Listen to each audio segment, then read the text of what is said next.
go. 4 high and 4 low.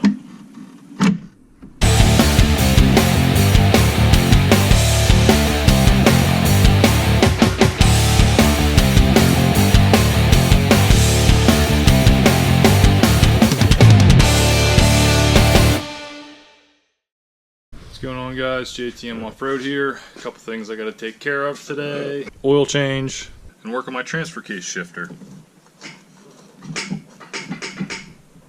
I'm actually long overdue on my oil change, so I'm not even going to tell you how long it's been needed done.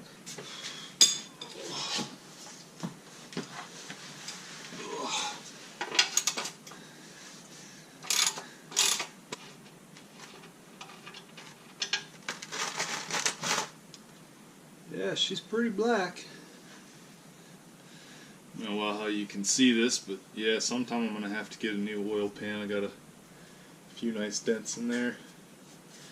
Should probably also get a oil pan skid at some point. I'd hate for that to puke everywhere someday.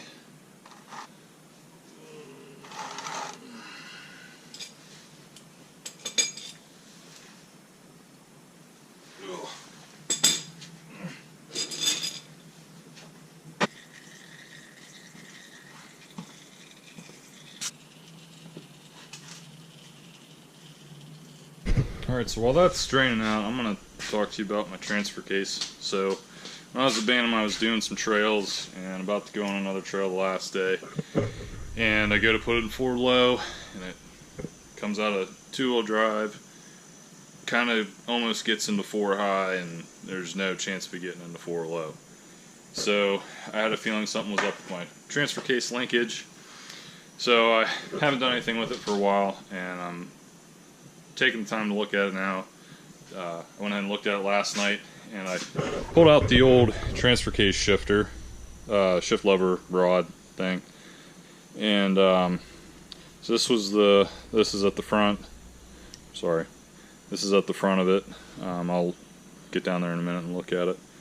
But so you're supposed to be able to move this little block up and down on this rod. Mine is, I'm assuming, the original one, and it's pretty galded on there. I don't see a seam where you can tell a difference between the two.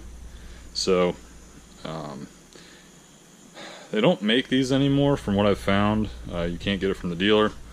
I can't find any aftermarket, and just no luck. You can buy aftermarket ones, but they're more expensive. So made a call up to Davy's Jeeps. They had one from a Western Jeep. Didn't see as much rust. So this slides up and down nicely. So I was thinking all I had to do was just you know, get a new one of these and adjust the push rod on here, or adjust the linkage on here, and you know, get some new bushings. One of the bushings on here is kind of cracked, and the other one I'm sure is not that great either. But the more I'm finding out is the linkage that's on here. Whenever I grab my light so you can see. So this is with the rod off. So right here is 2-wheel drive. That's 4 high. And that's 4 low. 4 low's always been pretty bad. I've always had to use 2 hands, but yeah, when that rod was in there, I couldn't get anything out of 4.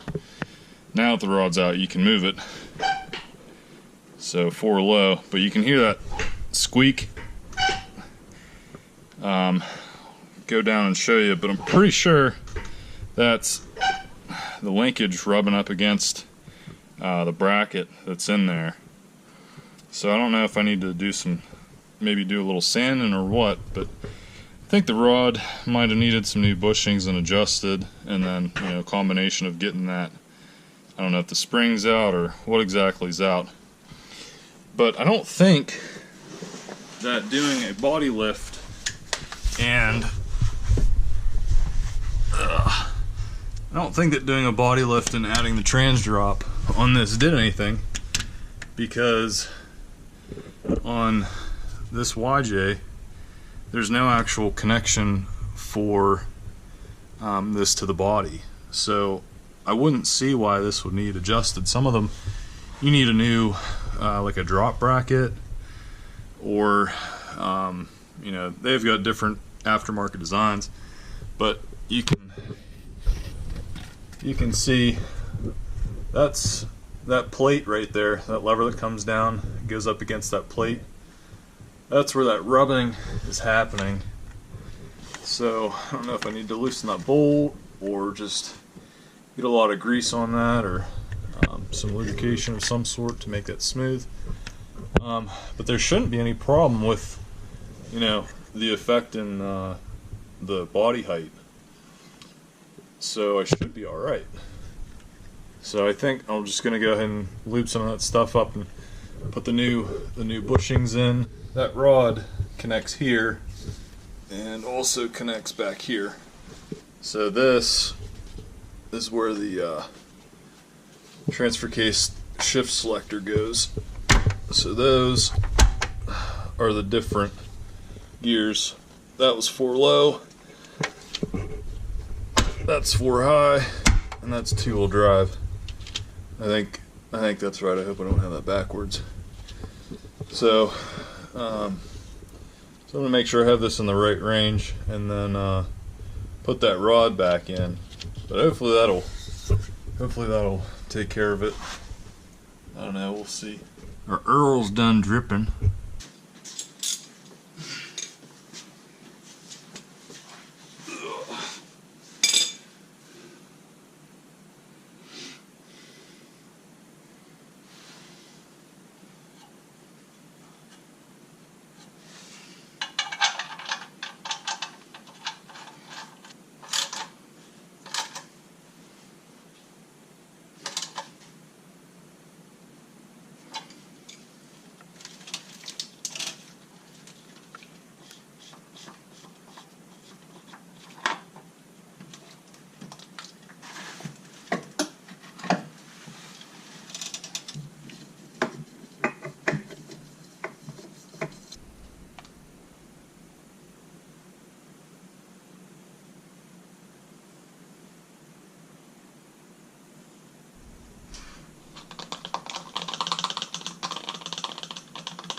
And put the filter back to get the core charge back at the parts store. So from this one, I bet you can't tell that one side on this is actually flat, because this one is. There's a little flat spot there. This is actually, if you want to call it keyed, but this is round the whole way, and then there's a flat spot there. So it's supposed to slide in and out pretty nice. So I started sanding this down a little bit, just so, you know, if I have to do some more adjustment, then I won't have to fight it, and maybe it'll last a little longer now that I got some of the corrosion off. Hopefully that I won't be driving this in the winter. Hopefully some of this stuff will actually stay decent. So I don't know, from what I've noticed, if you have one of these and you're about ready to part with it, don't, because someone might need it, because they're very hard to find now. Or at least from I know, I don't know. These are the new bushings. Those are going to be put on the levers on the transfer case. I'm not going to bother with them now, but there's the old one. One's there, one's there. go ahead and put that on. Alright, so I kind of cheated. I did end up taking this this bushing out and putting in a new one. I figured I might as well. So I got the linkage in the back and the front, and I ended up using channel locks to press that all in, because those bushings are like kind of like a plasticky kind of feel, so it's kind of hard to press them on. And I sprayed that down pretty good, so I'm gonna hop up in the Jeep and see if we can get it into 4 low.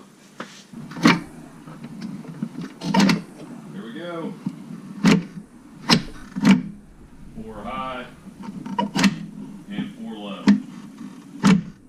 Alright, so got another thing accomplished today, and I hope you learned something. I learn something new every day, every time I do a video showing you guys stuff. I learned that when it's hot like it is, I get pretty sweaty and greasy and look awesome on camera. So go ahead, if you like the video, give it a like, and we'll go ahead and see you next time. Thanks for watching this video, guys. Be sure to like it, tell me what you think in the comments, click subscribe so you don't miss out on any of my upcoming projects and wheeling trips. Follow me on Instagram and Facebook to catch posts of videos in the making. See you next time.